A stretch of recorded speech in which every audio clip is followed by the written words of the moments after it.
దేవుని పరిశుద్ధ నామములో మీ అందరికీ ప్రత్యేకమైన శుభములు, ఆశీర్వాదములు, మేలులు కలుగునుగాక. ఈరోజు దేవుని వాక్యము, దేవుని వాగ్దానము కీర్తన 91 మొదటి వాక్య భాగం. మహోన్నతుని చాటున నివసించువాడే సర్వశక్తుని నీడను విశ్రమించువాడు. మహోన్నతుని చాటున నివసించువాడే. దేవుడు మనకు ఆధారము, మనకు ఆశ్రయము, మనకు కేడెము, మనకు దుర్గము, ఇంకా చెప్పాలంటే మనకు దాగుచోటు. కానీ మన దైనందిన జీవితంలో నిజంగా దేవుడు మనం ఆశ్రయం అంటున్న మనము ఆయన నిజంగా మనకు ఆశ్రయమా? నిజంగా మనకు కేడమేనా? నిజంగా మనము ఆయనను దుర్గంగానే ఆయన సన్నిధికి వెళ్తున్నామా?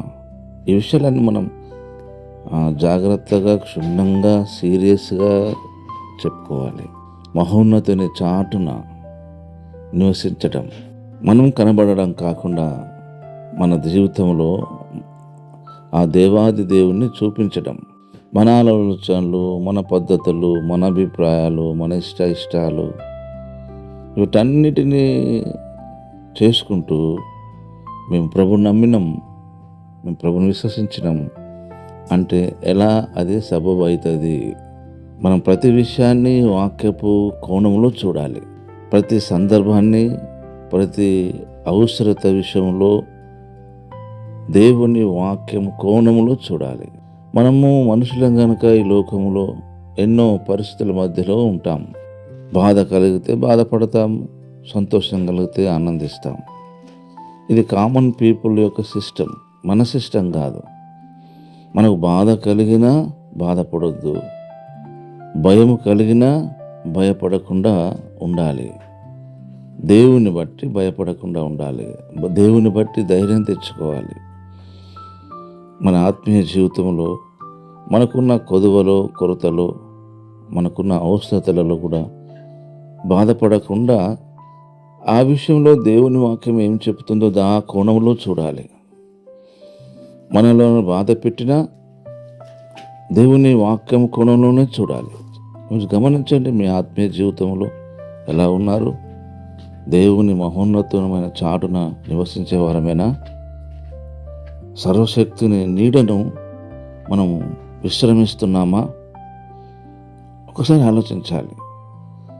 దేవుని వాక్యము మనల్ని సంధిస్తుంది, అంటే మనల్ని గద్దిస్తుంది, మనల్ని ఆదరిస్తుంది, మనకు నిరీక్షణ కలిగిస్తుంది. దేవుని వాక్యము మనకు భయం కలిగిస్తుంది. ఆరోగ్యము, ఆనందము, ఆదరణ కాదు, మనకు బుద్ధి కలిగిస్తుంది, భయం కలిగిస్తుంది. అంత మాత్రాన పాస్టర్ గారు ఏదో నాతో మాట్లాడుతున్నాడు, నన్ను టార్గెట్ చేస్తున్నాడు అనే భావన కలిగి ఉండడం సహజ లక్షణమే. కానీ దాని విషయంలో దేవుడు దాన్ని యాక్సెప్ట్ చేయడు. నీకు దేవునికి నీకు అవినాభావన సంబంధం కలిగి ఉండాలి. నువ్వు చేసేది ప్రతిదీ దేవుడు చూస్తాడు కదా. నువ్వు కూర్చోవడము, మాట్లాడము, ఇదంతా 139వ కీర్తన రాయబడ్డ విషయాలన్నీ మీ గురించి రాయబడ్డవే, నా గురించి రాయబడ్డవని నేను అనుకుంటా. మరి మీ గురించి రాయబడ్డవని మీరు అనుకుంటున్నారా? ఆలోచించాలి.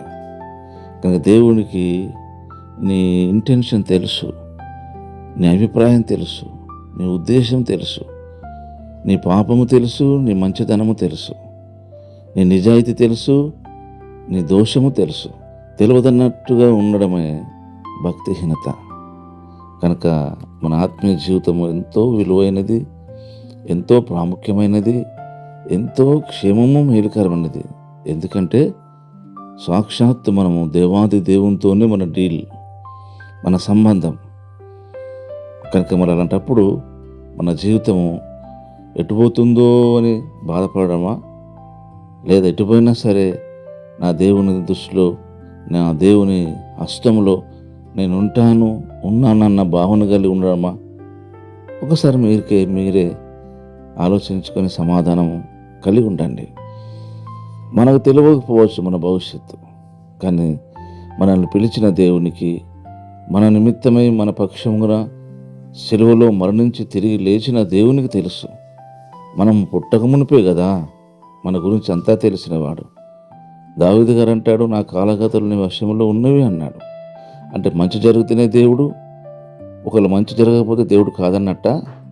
మన దృష్టిలో అదే అవునన్నట్టే, కానీ వాక్య కోణం అది కరెక్ట్ కాదు కదా. కనుక మనము దేవుని విషయంలో దేవుని పక్షంగా దేవుని నమ్మిన వారమై, దేవుని చాటున నివసించే వారమై ఉండాలి. కనుక మనకి ఏది సంభవించినా దేవుని దాటే రావాలి మన దగ్గరికి. కనుక దేవుని దాటి వస్తేనే మనం దాని విషయంలో దేవుడు దానికి రెస్పాన్సిబిలిటీ. కనుక అది మంచి అయినా చెడైనా ఆయన చాటున నివసించువారు, సర్వశక్తి నీడలో విశ్రమించువాడు, గొప్ప మనిషి, గొప్ప వ్యక్తిత్వం కలిగిన వారు ఆయన ఉండాలి. కనుక మనం మన జీవితంలో మనల్ని మనం పరిశీలన చేసుకుని దేవుని వాక్యపు కోణములో మన జీవితాలు ఉండేటట్లు చూసుకుందాం. మనల్ని ఎవరో బాధ పెడుతున్నారనో, మనల్ని ఎవరో సంతోషపరుస్తున్నారనో, మనల్ని ఎవరో పొగుడుతున్నారని కాదు ఇక్కడ పాయింట్. అది మనల్ని ఎవరైనా పొగిడినా, మనల్ని ఎవరైనా బాధ పెట్టినా దేవుని కోణంలో చూసినప్పుడు అది ఎలాగా ఉన్నదో గమనించాలి. మనల్ని మనుషులు పొగిడితే మనకు శ్రమ అని చెప్పింది వాక్యం. మనం బాధపడితే, అన్యాయంగా బాధపడితే అది మంచిదని చెప్తుంది దేవుని వాక్యం.